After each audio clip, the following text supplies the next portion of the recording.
on WEEI is Rob Bradford. Baseball Isn't Boring podcast and WEEI.com. He's presented by McFarland Energy, the region's most dependable provider of home heating oil delivery, as well as expert HVAC services at McFarlandEnergy.com. Let me tell you, Bradfo, I met, Arcan met the whole McFarland clan at Fenway the other day. Oh, yeah. I met Scott, and they spoke very, very glowingly of you, Bradfo, I must say. They're the best. They're the best. And I don't know if you watched the fashion show for MLB today, for the All-Stars, where they did the runway. I did not. Jaron Duran's outfit. Wait, oh, you didn't? Oh, you got to go check this out. Jaron Duran looked like Andy Samberg. I saw this. Yeah, so I don't know if you noticed, but McFarland was on the inside of his jacket. So he was very, very nice to them. Wait, is that true? It was always who knows? Maybe. I was going to say. McFarland. I thought it was a cool, distinctive clothing suit. There was McFarland on one side and Wasabi on the other. So there you go. Yeah, they're like Louboutins. Yeah, it's written on the bottom of his shoe. Yeah. Hey, listen, I told you guys, man, buyers. I told you. No. Like 3 days of content Bradfo, I am giving you. Yeah. No, I'm giving you credit. By the way, I see the jacket now on twitch.tv/Boston WEEI. So thank you for putting that up, Jacob.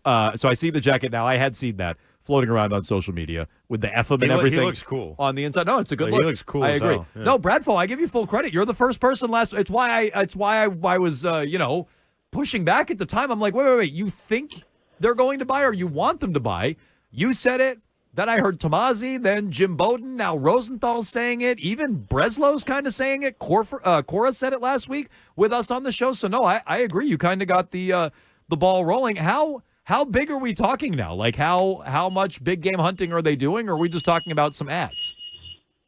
Well, first of all, I don't know why Arcan said, I would expect it from Bradford, but not these other guys. I don't even know what that meant. Oh. So, yeah, Arcan, explain yourself, Arcan.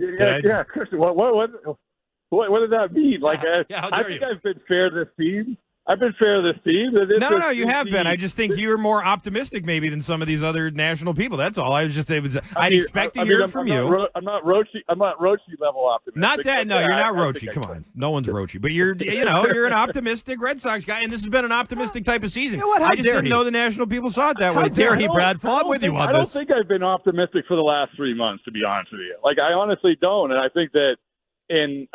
But the point is that where we landed with that when we talked last week, which was at that time, it had gotten to the point where it felt like, okay, they have picked a lane. It felt like they were going down this road. They were good enough. They were good enough to be in the postseason. They were good enough actually to be in contention. They had proven themselves. But if you ask me, I think I've said 2 weeks before, nobody had any idea. And maybe we still don't have an idea because I've seen teams go south. I've seen this break 2 different ways after the All-Star break. But I think the thing that they have going for them is why we say, okay, you know what, they're going to buy, is because of how they're winning and who they're beating. So I think that, yes, I will stand by it. And to answer your question about how big of this buy is, I don't think it's going to be a big buy. I don't. Because I don't think really necessarily they need a huge buy.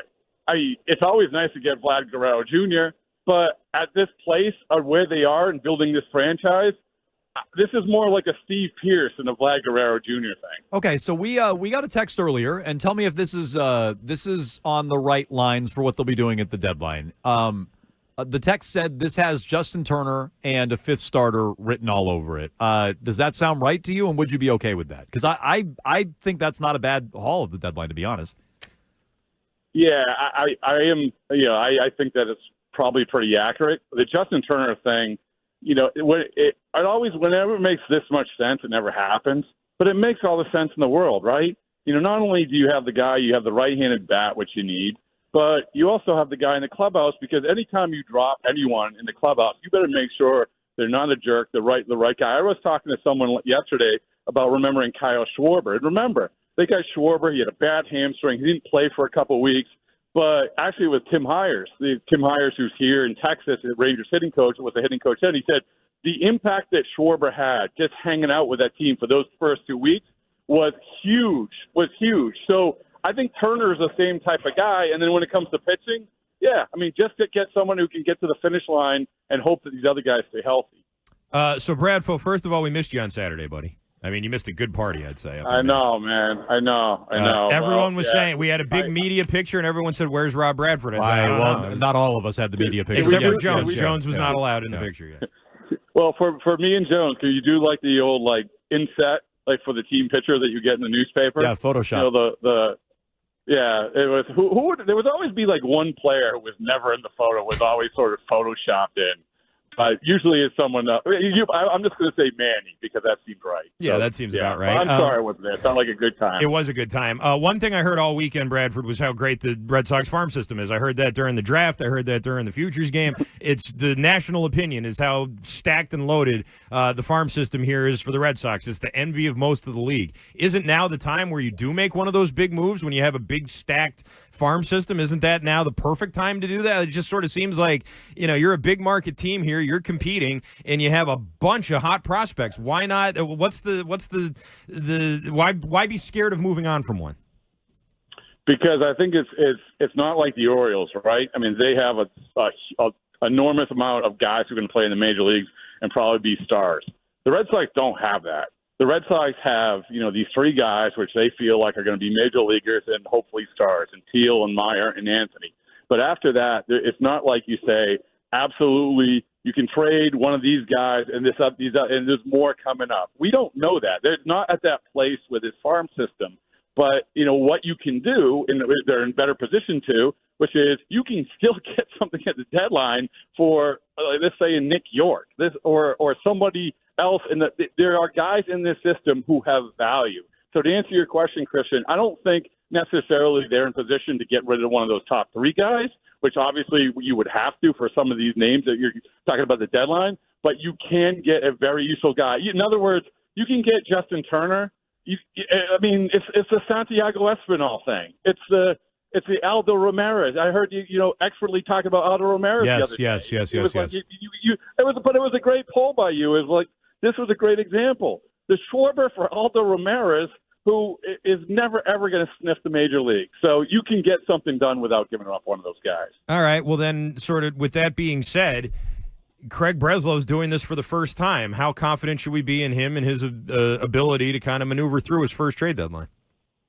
Well, we don't know, and this was always sort of the next checkpoint, not only in terms of how he's going to act. And the one encouraging thing is the fact is that he said, I'm absolutely going to take a lane. We're not going to play them both sides. We're not going to do what we did last couple times. Well, he didn't say that, but that's what he insinuated. So that's step one, and that's how you should do it.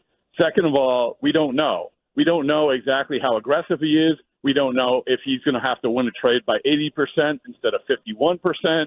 We don't know. It's the trade deadline to me with Breslow is really interesting. I think he's a competitive guy, right? People hear him talk, and he talks like a lot of these other new age GMs, but he's a competitive guy. He's a guy who played in the major leagues.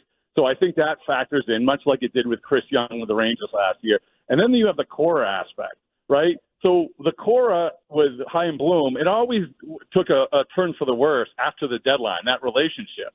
I think that while we're trying to figure out what this relationship's like with Cora and Breslow, this is also going to be a defining time. Okay, he's Rob Bradford. You can check out the Baseball Isn't Boring podcast. A lot of good content. I noticed from the All-Star game, there's a story that, a lot of stickers. A lot of stickers. No, there was a story that you had with Jaron Duran that I found very interesting. I heard Gresham Fourier or Andy and Fourier talking about it earlier today. I watched the clip. Jaron Duran, to kind of cool down, he likes the coloring books, is what he likes, the adult coloring books. But dude, go look at the clip. So he's talking about how he likes to do coloring. Yeah, and you ask him, right? You're like, wait, what do you mean? I said like a kid, and he goes, no.